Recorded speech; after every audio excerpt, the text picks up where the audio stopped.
Right, so Colombia is still, among other things, but we're a junior company, so at the other end of the spectrum. We are AIM listed and TSX listed, but the AIM dominates by about 95%. Mostly retail, small funds, but our biggest shareholder is Newmont, sitting on about 14.2%. We have 3 projects, but I only talk about 2 today. We have lithium in Nigeria, but I'll just concentrate today on gold projects in Colombia and Argentina. As a small company, obviously, we are constrained by the attention span of the market and therefore the need for short-term catalysts. I'm looking at the next 6 months here, and as a geologist or an old geologist, I'm also focusing on answering geological questions, which I think is an overlooked part of a junior sector. So the first thing is that our main project in Colombia has been managed by our partners Agnico and Newmont since 2018. Now they're leaving largely for political reasons and because both of those companies have done large mergers of recent times and they just simply have too many projects to fry. We're getting it back. We're at the last lap, touch wood, getting the project back 100%. Once we get that back, we'll go to the Pepas prospect in Ansar and confirm that prospect, the first hole at which returned 150 metres at 3 grams gold from surface, which is a pretty good first hole. We will move the Aptar prospect, which is the old prospect there, to resource classification by the end of the year. We have a gold porphyry system to the south of that prospect, and we have a project in Santa Cruz province, Argentina, which we'll drill at the end of the year, which is the low sulphidation system. So Colombia, we're in the Mid-Cauca belt, just west of Medellin. The Mid-Cauca is the main gold belt in Colombia. It hosts a range of projects. They're all either porphyries or porphyry related. The biggest, I guess, of which is Buritica to the north of us. That's run now by Zijin. It's about 10 million ounces running at 10 grams. We entered JV with Newmont in 2018, and then Agnico came in mid-COVID 2020. As I said, both are leaving for their own internal reasons. In the middle of last year, we began to negotiate what that would look like, whether we simply dilute them down, and our preference was we buy the whole project back 100%. We agreed on terms. We are effectively going to buy their local JV company. Nothing up front, all consideration is deferred, an NSR 1.5%, plus some cash payments upon meeting certain production milestones. So for junior, it's good. There's no cash up front, and all payments are based upon discovery, permitting, production. So everything's pushed back until it's all de-risked. We have a number of prospects, but 3 in that order that we'll talk about today. Just to give you a sense of where we are, we're sitting on about 170 square kilometres of granted titles and exploration applications. Just to give you a sense of where things are, Aptar in the middle has seen most work, Pepas in the north, and Cedro in the south, the ones I'll talk about today. So we're all the main structure, about 20 kilometres of the main controlling structure. Aptar has been worked since 2012 by various companies, recently by Agnico and Newmont. It's a VMS epithermal hybrid system. It's seen close to 4,000 metres of drilling. The intersections are at times amazing, but it's complicated. And the big companies obviously had no reason to go to resource classification. That's of no value to them. But we, getting the project back, will move that to resource. We've done our own internal models. I have to be careful what I say, but let's assume there's 500,000 ounces there at a few grams. We will try to add to that with some high-grade drilling. But that's something we can move to NI 43-101 reasonably quickly once we get the project back and the deal is signed in hopefully coming weeks. Just to give an idea of some of the hits, it's complicated, but at times the numbers are amazing. There's some examples of one section, 40 metres at 14, 24 at 5, 36 at 2.5, 35 at 7.5. There's some very nice numbers there, albeit poddy. But we think it's a VMS system. We think there's a different story there than we've been led to believe in the past. We'll go back into that with modelling and re-logging and a bit of drilling and look to move that to resource by the end of the year or beginning next year.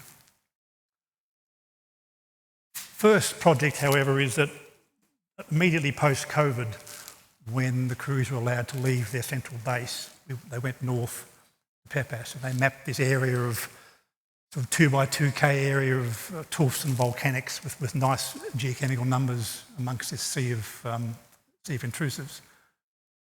There was an outcrop there the size of this stage, I guess, and Agnico took samples, 1 metre composites across 8 metres, and those samples came back ranging from 10 grams to 90 grams.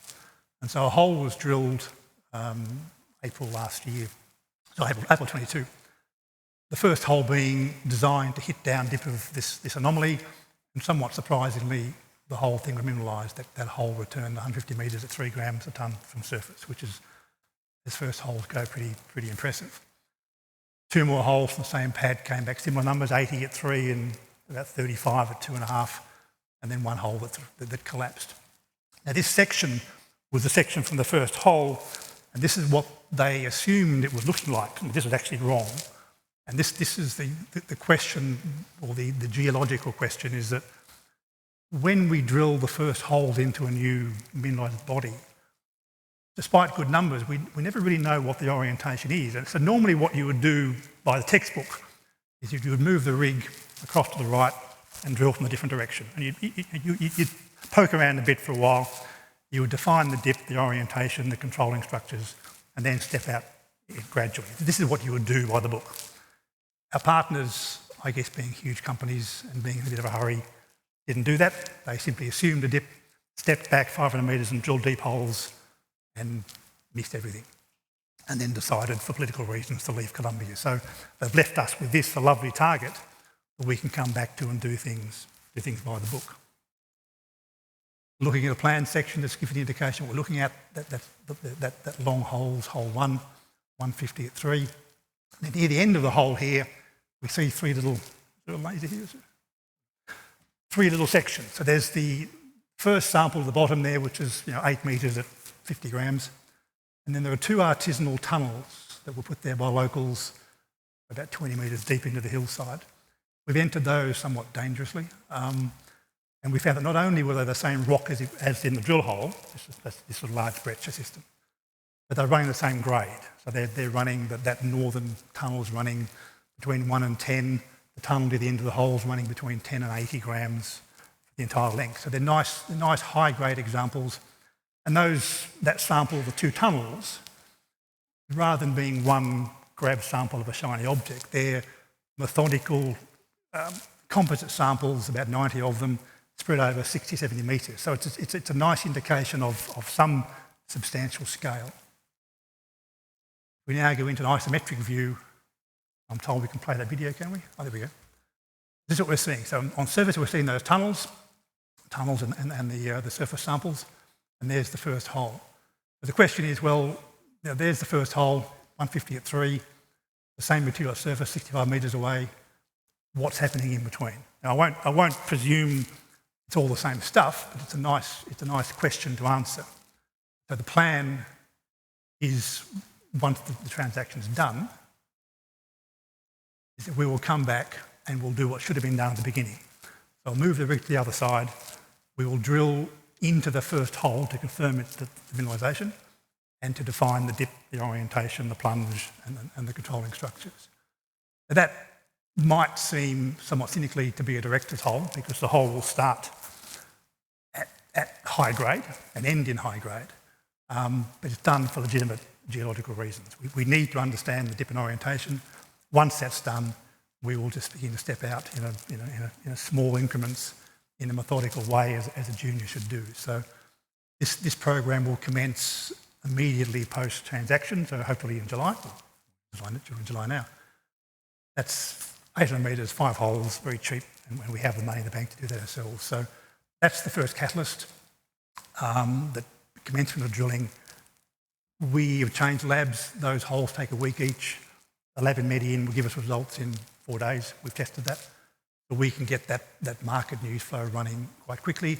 And should those first couple of holes meet expectations, then we pretty much move into resource definition almost immediately. We keep drilling. So we'll move that to a resource quite quickly. The other appealing thing is that if it works the way we think it works, it's basically a mineralised side of a hill.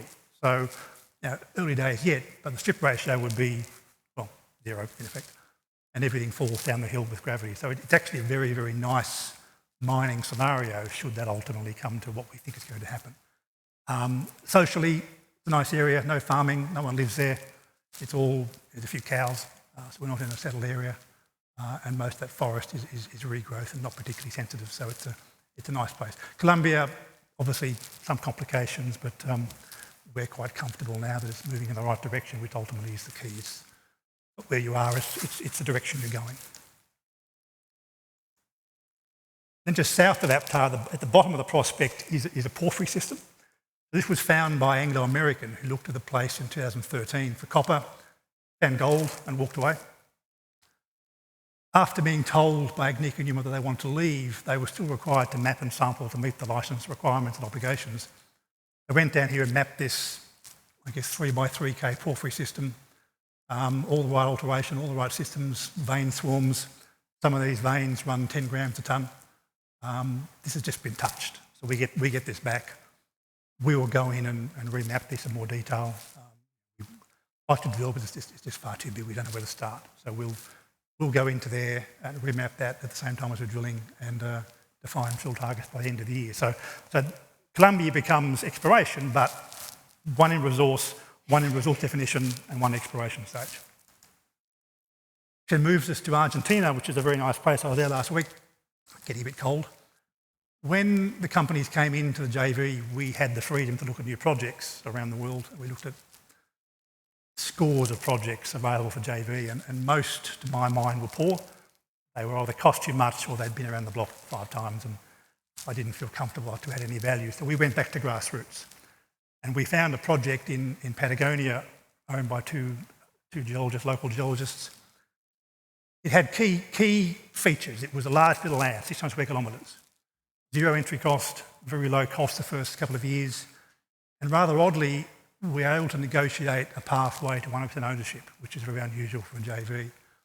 But it was absolutely untouched grassroots, but in the right place. It had all the right signs of a major system, the analogue being Newmont's Serra Negra project just up the road. And Serra Negra is one of Newmont's cash cows. It will, at the end of its life, probably 20 million ounces. Newmont like it. Newmont have been here. We've been to theirs. They are our biggest shareholder. They're providing us with technical assistance for free, which is nice. And they're cheering from the sidelines because they obviously have their finger in the pie. So we spent the last 2.5 years just doing background work, mapping, sampling, ground geophysics. As I said, totally untouched.